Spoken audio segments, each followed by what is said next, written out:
Hello! This is Reverend Don Lewis coming to you from the beautiful metaverse and more specifically from beautiful Danville, Illinois, homeland of the Corellian tradition. And this is Midday with Reverend Don. Welcome.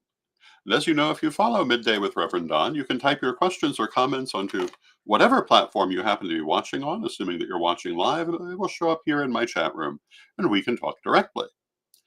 And this week, we have been talking about some of the tropes of classic horror films and fiction and the actual folklore behind them. And today, our subject is zombies. And years ago, in fact, 19 years ago, I did a series called The Interactive Grimoire. And it dealt with some of these same subjects. And there was, oh, and hello to Janet in the chat room. It's good to see you, Janet. There was an episode on zombies in which I discussed them pretty much exclusively from a folkloric background. And I was amazed how many people were upset that I didn't discuss them from a science fiction background. So I want to start by saying that the trope of zombies is particularly interesting. We talked about werewolves and vampires, and in both cases, how these stereotypes have drastically changed in the modern world. And hello to Reverend Mary in the chat room, and hello to Renee in the chat room. Um, in the case of werewolves, the modern werewolf mythology is largely invented by Hollywood in the 1930s and 40s. In the case of vampires, the transformation has come over about 200 years, starting with Varney the Vampire in the 19th century, which was based on the character of Lord Byron and kind of started the suave and sophisticated vampire image, which is not at all how vampires had been looked at earlier. Um, but in both cases, these were long established um, subjects in folklore, even if they'd been looked at differently. To some extent, they both go back into antiquity, although usually by the time that you get back before the Middle Ages, they're substantially different again, with vampires, for example, um, being thought of in the terms of vampiric spirits, not particularly associated with human bodies in the ancient world, um, but they took on this more modern format, at least by the Middle Ages, and possibly in Europe, they may have already been thought of as revenant corpses earlier than that. Hello to Janet in the chat room. It's good to see you, Janet. Um, with zombies, however, the change that has occurred in how many people use that word is far more drastic. Traditionally, the term zombie, um, in a folkloric sense that most people would be likely to be familiar with it, and hello to Christine in the chat room, and hello to Arlene in the chat room, was associated with the island of Haiti and the practice of the Vodun religion in Haiti. And we'll come back to talking about that in greater detail. But in the 1960s and 70s, beginning with the movie um, the Night of the Living Dead, a very great change happened to the definition of zombie. And it came to refer to really to any creature being controlled from outside. And hello to Steve in the chat room. So, for example, today you'll hear about zombie viruses. We're expecting the great cicada awakening here in Illinois soon. And one of the news stories is that a number of cicadas are, uh, and Rev Grandmama Raven, hello. And she says, horror films changed everything. Yes, they did. Absolutely. Um, but the idea is that some of these cicadas are suffering from a zombie virus, which takes over their body and forces them to do non-cicada type of things. And you hear about this also in some other insects. But this is a very new meaning of that word. Again, it was the Night of the Living Dead that began the change, because in the Night of the Living Dead, the horror is around the idea of bodies risen from the dead, controlled by a space virus. And hello to Jade in the chat room. And eating the flesh of living people. And, traditionally, I think the term ghoul would have been closer to what they were portraying, but for whatever reason, they came to call them zombies. And that drastically changed what most people associate with the word. So throughout the intervening decades, if there is a zombie film, it's more likely to deal with that idea um, than with the traditional idea of the term zombie, which had been common before that.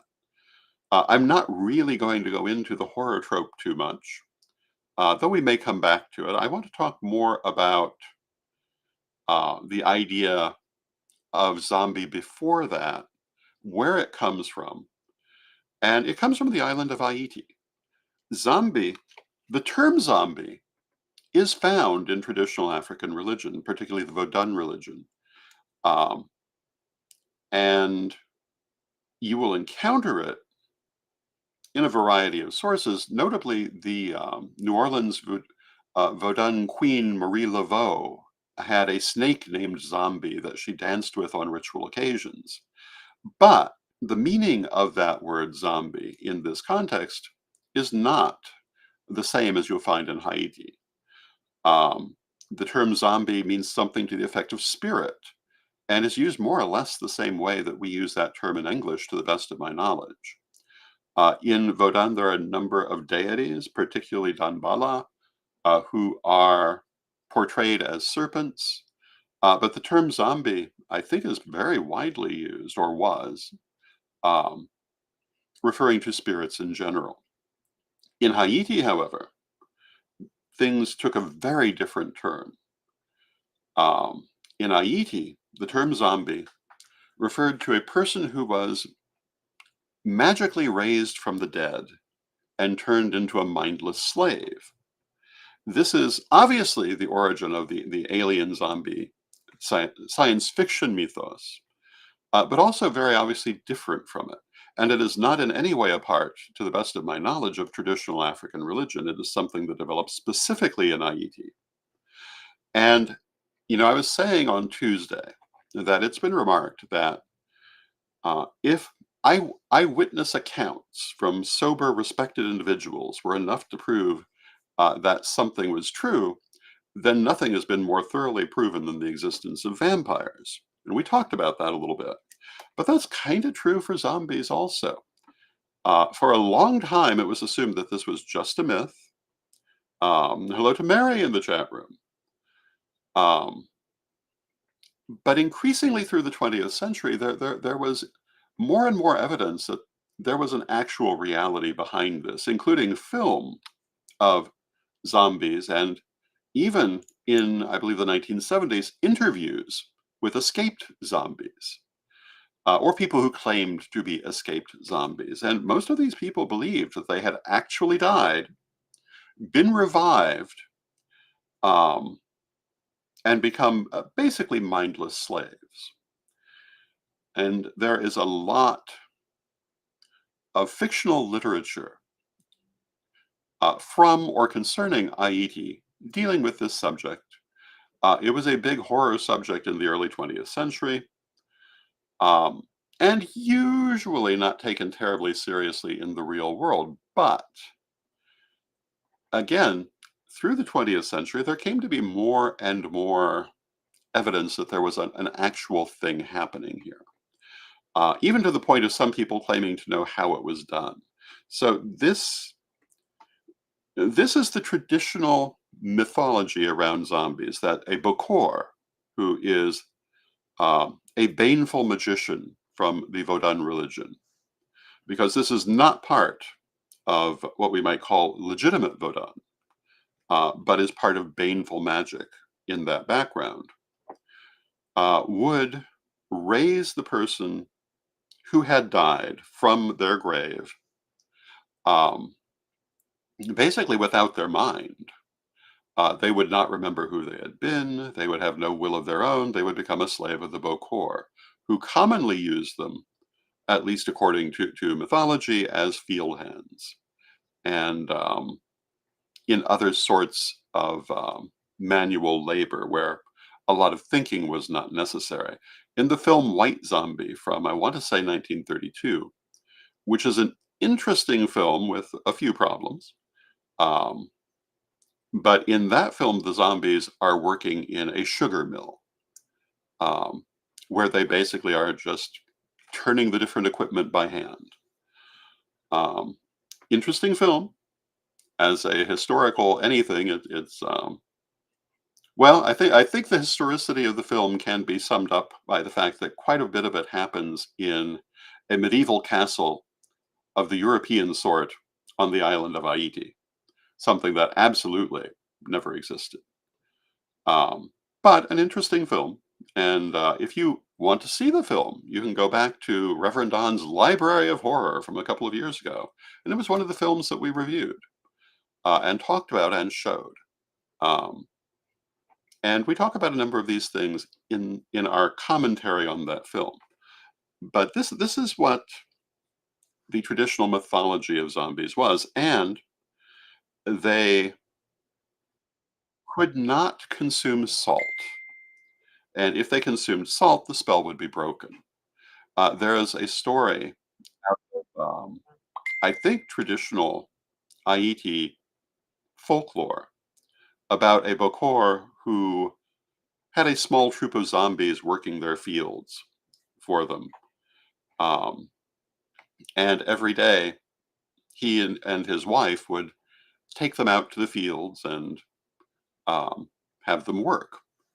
And one day, the wife was left alone with the zombies and um, was moved to pity in watching them. They seemed very hungry, they seemed very sad, and she happened to have with her um, a basket full of food, including some sweets, and she decided she would be nice to the zombies and give them some of the sweets, not stopping to think that the sweets included salt as part of the recipe. And the zombies woke up, got upset, and went away, as you would imagine. But of course, this is obviously mythology, except, again, there were a lot of people claiming to be eyewitnesses. And in the 70s, there started to be film. There were even interviews with people claiming that they had been victims of this, um, and had escaped, but were now mentally impaired. And what was the general wisdom coming out of this in the 80s was that this was a real thing, but it wasn't magical. It was caused through drugs.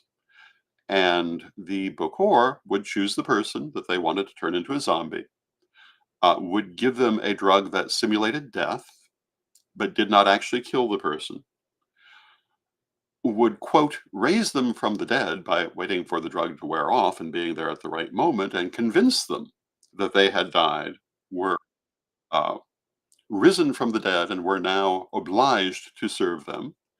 And the drug also tended to destroy a great deal of their mind.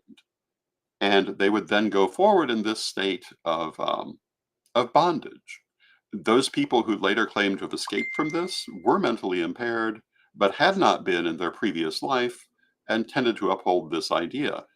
There's a wonderful book called, I want to say, The Rainbow Serpent, and it was also made into a movie about a Western. Well, I shouldn't say Western because Haiti is part of the Western world, but an American researcher going to Haiti to try to find the way that this was done and claiming to have found it, um, and wanting to patent it, I believe, as a drug called Zombinol, but that obviously did not happen. One of the people researching this claimed that the recipe used to effect this transformation involved the serpent, and Rev Grand Mama Raven says, the serpent and the rainbow. Thank you. The book is The Serpent and the Rainbow. And it was claimed to involve the venom of the pufferfish, which is common around Haiti, and various other things. As far as I know, there have been theories as to how this was done, but it has never been actually um, deciphered. But it does appear that some of the Bokors in Haiti had actually done this thing. And whether it's still a thing, I don't know. Haiti has gone through all kinds of political changes during my lifetime. There has been a great deal of persecution of the Vodun religion.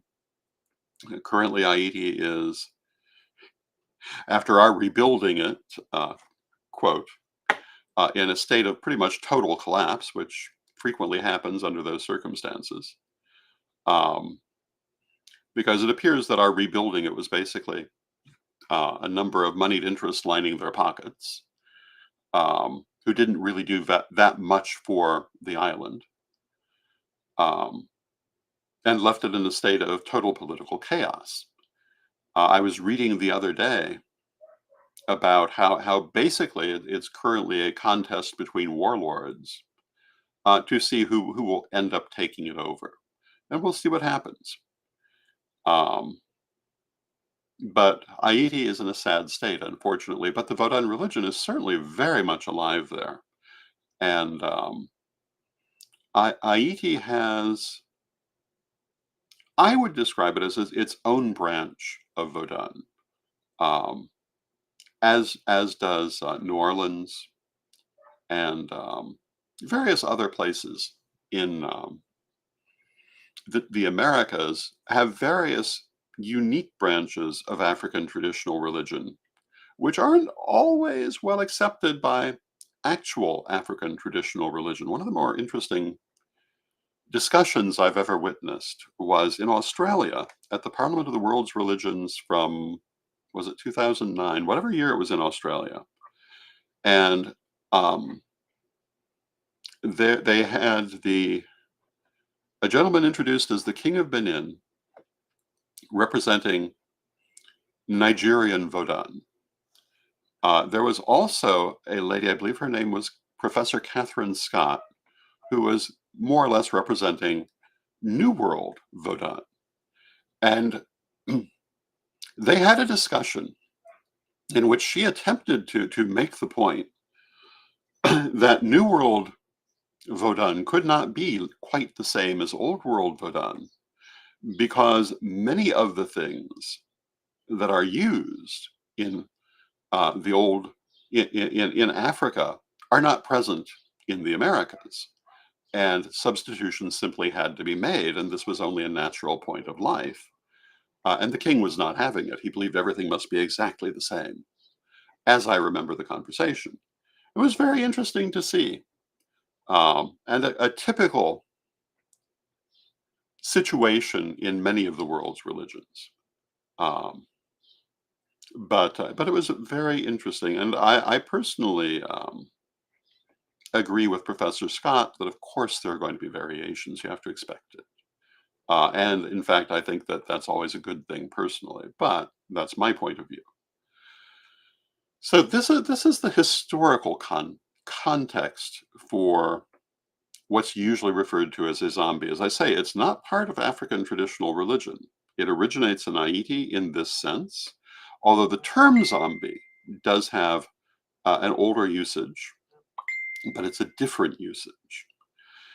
So when you watch or read horror films or horror stories about zombies in New Orleans, um, yeah, that's not particularly historical. It was not a practice there. Um, Maybe a little later. I don't want to necessarily talk about what anyone might be trying to do right at the moment, but certainly not historically.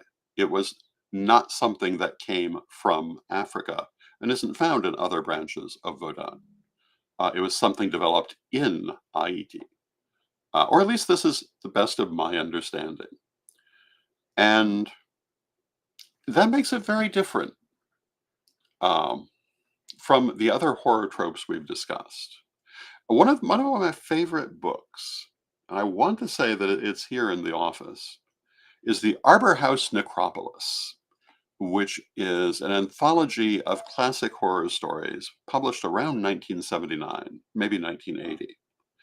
And it's divided into three sections: vampires, zombies, and ghouls. Um, and it's interesting to look at how fiction deals with these folkloric subjects. Um, and as Reverend Grandmama Raven remarked, um, the horror genre has changed everything. It's usually not in much of any way reflective of actual ancestral folk beliefs. But in my opinion, that is not necessarily a bad thing. And hello to Reverend Ed in the chat room who says, hey, um, it, in my opinion, developments, variations, changes, adaptations are good things because life is about growth. It's about constant change. And, oh, and Mary Cavalcante says, hello, Ed. Uh, and I think that those people, and you encounter them all the time, especially in the present, who want to treat religion as a fly in amber, or want to treat mythology and folklore as flies in amber that must never change or develop, are very wrong-headed. Because the truth is, if you can't change and adapt to your present day, you're simply going to die out. The old European beliefs about vampires, for example, um, have very little use in the modern world. But the idea of the vampire, as we discussed on Tuesday, has drastically changed and is very important in some aspects of contemporary culture. Never mind that 1,000 years ago, people would not have have recognized this idea of a vampire as their idea of a vampire. Maybe somewhat related, but drastically changed. But this is also true of everything else. Um, one of the movements that often likes to give the impression that it hasn't seen a lot of change is the Christian religion. But the truth of the matter is, if you were to look at the Christian religion as it existed 1,000 years ago and look at it today, there are similarities, there are continuities, but it's vastly different. And I think that's true for every religion. Of course it is. How could it not be? Because people change, their lives change, their cultures change. Of course, things develop and change. Um, one of the things that I always used to take exception to, if you remember Jerry Falwell, he was a leader of the so-called New Right many years ago. And he loved to talk about the historic Christian religion. And every time that he would do that, the thought would occur to me, why are you mentioning this? You're not part of the historic Christian religion. The sect that you belong to is only a couple of 100 years old, and what you do doesn't resemble what traditional Christianity did. Um, it's very interesting to see how people will simultaneously go ahead and make the changes and the adaptations, which are good, and pretend they didn't do it. Pretend that they're still doing exactly what was done centuries ago, when much of it actually was very different. And I think this is also a really big issue in the metaphysical community, where people from certain backgrounds really want to treat everything as received information that must never change or be adapted, when in fact they've already adapted it tremendously and continue to do so. Um, and so I think part of what I would say, relevant to the subject of zombies, is that all things change, all things grow, and if certain areas have a different definition of things, terms, practices than others, every area is different. As as Professor Catherine Scott was attempting to say to the King of Benin, if you live in Haiti and you want to do plant-based magic, you have to use the plants that are actually in Haiti. It doesn't matter that your grand ancestors in Africa would have used different ones if they don't grow there. Um, and I think this is a very important point. And Christine in the chat room says, one thing we can count on is change. And you're absolutely right. As I look back over my own life, uh, there have been constant changes. There still are, and I know there are many more coming. But this is part of the mystery of life, part of the wonder of life, and ultimately part of the joy of life. Though sometimes you have to get a little past the change to see the joy in it. Um, but really, um, it is part of the joy of life. And Steve says, excellent point. Thank you, Steve. I think that, I saw someone bring this subject up in connection to the idea of using sage for purification by smoke or sensing. Sensing or purification by smoke is an ancient and virtually universal practice.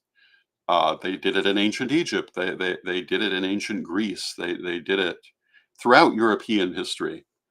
Um, if you go into, for example, a traditional Christian church and you see the priest swinging the incense, that's sensing. That's purification by smoke. That's why they're doing it. Exactly the same as we do when we cast our ritual circles in theory and largely in practice. But a lot of people in contemporary, um, the contemporary Americas will use native plants like sage rather than expensive imported things like frankincense. And some people object to this, but I do remember someone bringing up the point, well, why wouldn't we use what's native to our area? Um, People have been doing it for millennia. They just used other incenses. And there are many incenses other than sage that are perfectly appropriate. And I think that we'll see continuing change in this practice, but what I don't think we'll see is a cessation of it. I think that, and in fact, I would like to see a wider range of different sorts of plants used for this purpose. And perhaps some of the more traditional ones coming back into fashion. When I was being trained way back in the 1970s, sage was not used this way in the background that I came from. That was something that came in later, basically as a fashion. But did we use smoke for purification? Absolutely. Um, and it was used in a variety of ways, but definitely to cleanse a ritual space, to cleanse a person. This is a very traditional practice, and a pretty traditional practice everywhere. So, like the term zombie, like the idea of zombie, um, it's changed over time.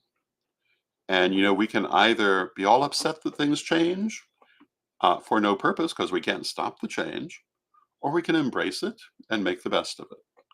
And that's my attitude because change is always going to happen. It may not always be the changes you'd personally want to see, but it's going to happen. And like I say, it's best to use it as best you can in going forward because things will change. Things will develop. And I've always said, when I return to this life in my next incarnation, I would be shocked to find Corellians doing things exactly the same way they were doing it in my lifetime. And a little disappointed because I would hope that they would continue to grow, continue to develop, and continue to change. Because that is what you expect to see. That's the sign of health. That's the sign of life. And Mary says, damn, almost 50 years of practice. I'm sure you've seen loads of changes and can't wait for some stories in a couple of weeks. And Mary is referring to the fact she's coming to the lustration. I'm looking forward to seeing her. A number of people in the chat room will be at lustration, and it's going to be a wonderful time. And if you are interested in coming to lustration, you can find out more about it at Corellian.com/lustration.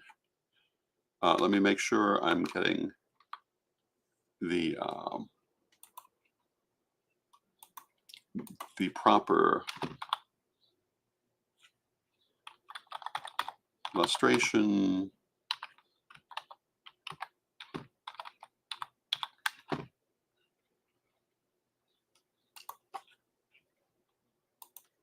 Don't want to give you the wrong address and send you the wrong place.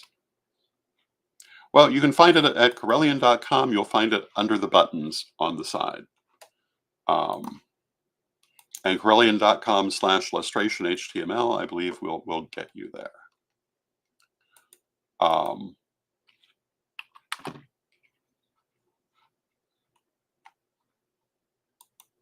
So with that, I see we've come to the end of our half hour. Tomorrow, I'm going to be talking about the weekly roundup of interesting stories, and the zombie virus is likely to be one of those stories. So please join me then. I hope you have a wonderful day, and let us close with our prayer, as we always do. Divine Mother Goddess, Divine Father God, beloved ancestors, we thank you for all that you do for us in our lives, and we ask you to help us to not go through our lives as zombies.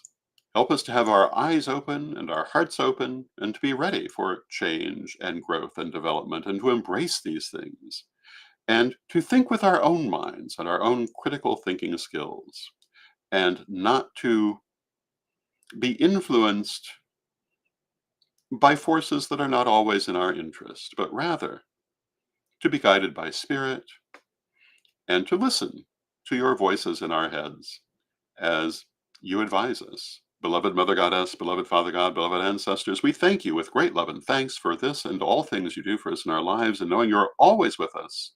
From respect, we thank you for your presence, and may you be blessed now and always. And I thank you for your presence. May you be blessed now and always. And I'll see you tomorrow.